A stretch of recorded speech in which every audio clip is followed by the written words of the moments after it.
Selamat pagi keluarga Malaysia. Anda bersama saya Rita Alisius Malik dalam Berita Pagi Sabah Isnin 25 April 2022. Kita mulakan dengan perkembangan semasa COVID-19. Jumlah kes baharu di Sabah menyusut 5 angka berbanding sebelum ini iaitu 60 kes baharu semalam. Menurut kenyataan Menteri Kerajaan Tempatan dan Perumahan Datuk Seri Panglima Masidi Manjun, statistik tersebut membuktikan risiko jangkitan di tempat awam yang penuh sesak masih tinggi. Hampir 57% merupakan jangkitan sporadik berbanding 26.7% melalui saringan kontak rapat. Bagaimanapun, masyarakat disaran terus mematuhi semua SOP ketika berkunjung ke pusat beli belah dan bazar Ramadan bagi mengurangkan risiko jangkitan.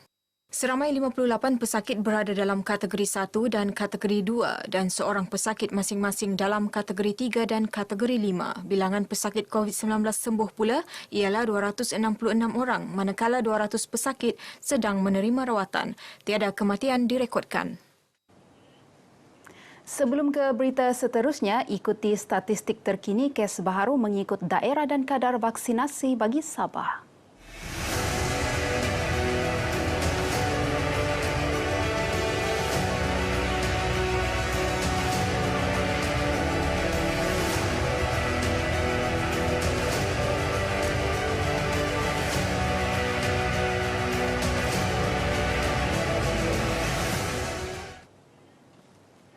Pertubuhan Rumpun Bajau Sama Negeri Sabah menyantuni 105 ketua isi rumah Kampung Bangau-Bangau di Pusat Pemindahan Dewan Belia dan Sukan Semporna yang terbabit kebakaran Jumaat lalu.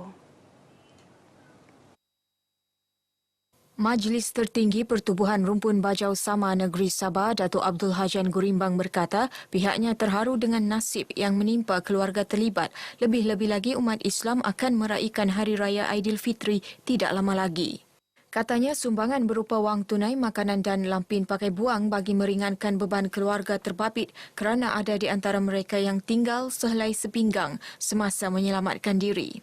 Kerajaan Negeri Sabah di bawah pimpinan yang amat berhormat sentiasa prihatin dan memberi kerjasama apa juga rancangan-rancangan kerajaan yang disalurkan melalui NGO, khususnya melalui Kerajaan Gabungan Rakyat Negeri Sabah dan perancangan Sabah Maju Jaya.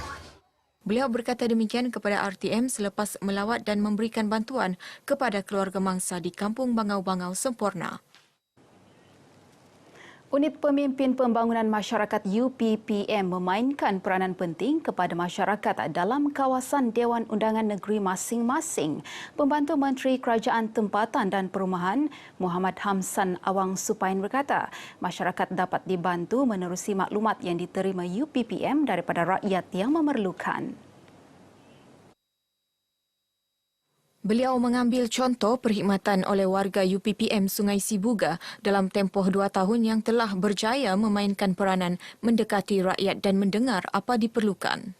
Saya berpuas hati dengan perkhidmatan yang telah diberikan dan sungguhnya masyarakat dapat dibantu melalui unit UPPM dan kita berharap program ataupun pelaksanaannya akan diteruskan untuk pastikan kita dapat berkhidmat untuk rakyat khususnya pengundi di Dun Sungai Sibuga dan di Baran. Beliau ditemui media dalam Majlis Iftar UPPM Sungai Sibuga serta penyampaian Anugerah Khidmat Cemerlang 2021-2022 disandakan. Hamsan yang juga adun Sungai Sibuga turut menasihatkan kaki tangan UPPM agar terus menjalankan tugas membela masyarakat khususnya di Dun Sungai Sibuga dan Parlimen Libaran kerana ia merupakan tanggungjawab sebagai pemimpin untuk memastikan perkhidmatan dan bantuan diperlukan masyarakat dapat dilaksanakan dengan jayanya. Pejabat Pendidikan Daerah Tambunan akan mempergiat usaha melalui pelbagai platform memberi penerangan kepada ibu bapa berkenaan pencegahan COVID-19 di sekolah.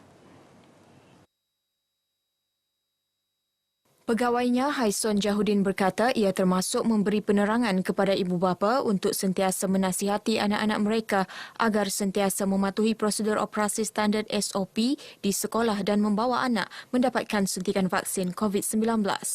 Platform kita bukan sahaja dalam mesyuarat PABG ini, pasal ini yang pertama sekali dibuat di daerah Tambunan pada selepas pandemik inilah ya. Tetapi kita kunjung bantu ke kampung-kampung dan juga melawat kepada pelajar-pelajar yang agak jauh daripada pekan lah untuk beri ingatan. Beliau berkata demikian ketika merasmikan Mesyuarat Agung Persatuan Ibu Bapa dan Guru di Tambunan. Pihaknya juga berkolaborasi dengan pejabat kesihatan daerah dalam mempergiat penyampaian maklumat yang lebih jelas kepada ibu bapa pelajar selaras dengan fasa peralihan ke endemik dan pelaksanaan sesi persekolahan tanpa penggiliran dengan menitik beratkan perlindungan dan pencegahan yang optimum kepada pelajar daripada COVID-19. Seramai 150 peserta pelbagai agensi menjayakan Majlis Khatam Al-Quran di Istana Seri Kinabalu. Majlis Anjuran Bersama Yayasan Nur Jauhar YNJ itu merupakan aktiviti tahunan bersempena sambutan Nuzul Al-Quran selain mengimarahkan bulan Ramadan. Majlis disertai kaki tangan Jabatan Hal Ehwal Agama Islam Negeri Sabah JAHINS, Majlis Ugama Islam Sabah MUIS, Pusat Zakat Sabah, Perbadanan Baitumal, Mahat Tahfiz Negeri, Pejabat Mufti, Pertiwisah dan ahli-ahli YNJ yang dipimpin Pegawai Agama Istana Negeri Ustaz Haji Imran Anggun. Turut hadir yang di-Pertua Negeri Sabah Tun Dr. Johar Datuk Mahiruddin dan isteri Toh Puan Hajah Nurlida Tan Sri RM Jasni. Sumbangan turut disampaikan kepada 5 peserta khari, 5 peserta kharia, 40 hafiz dan 10 hafizah.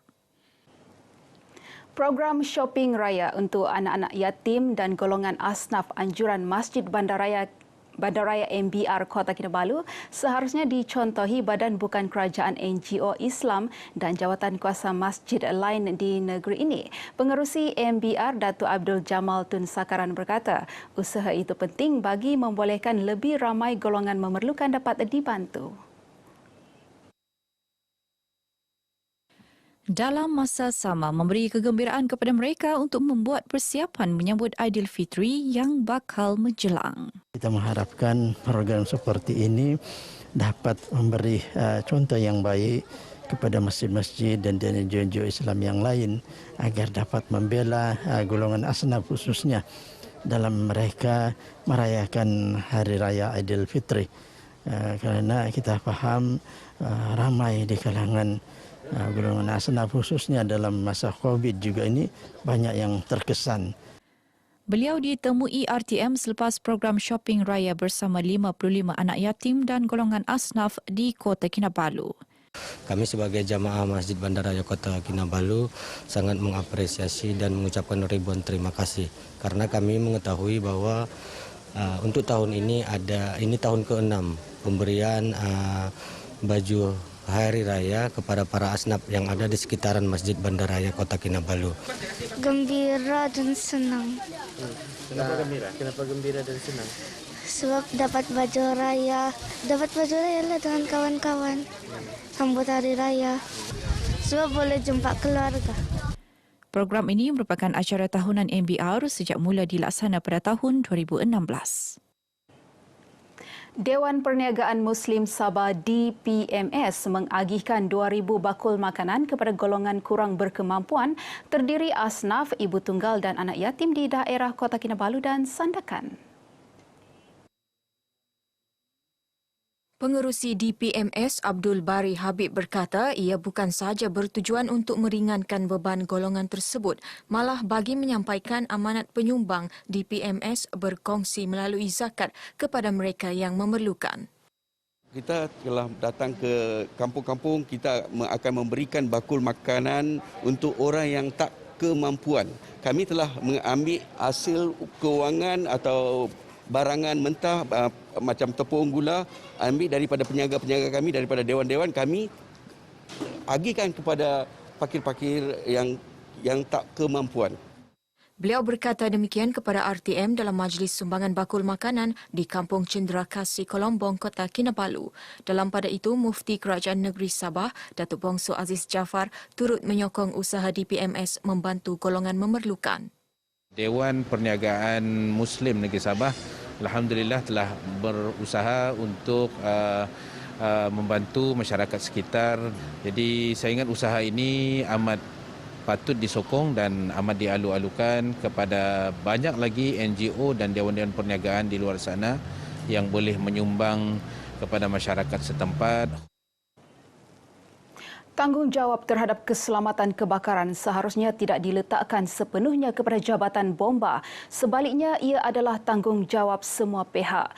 Pengarah Jabatan Bomba dan Penyelamat Malaysia JBPM Sabah, Abdul Razak Muda berkata, JBPM menerusi konsep self-responsibility akan menggunakan pelbagai pendekatan termasuk dari komuniti kepada komuniti bagi menggalakkan penglibatan masyarakat kepada JBPM. Kami punya konsep from community to back to the community. Daripada pihak community and then yang lastnya kami akan bagi balik kepada community dalam pelbagai bentuk cara lah. So message kami sebenarnya mudah supaya masyarakat selepas ini akan bersama-sama dengan Jabatan Bomba lah dalam isu dalam kempen pencegahan kebakaran, keselamatan kebakaran di negeri Sabah. Abdul Razak bercakap kepada RTM semasa program kacau dan agih bubur lambuk sempena bulan Ramadan Al-Mubarak di Surau An-Najihin Kompleks Perumahan Bomba, Sepanggar.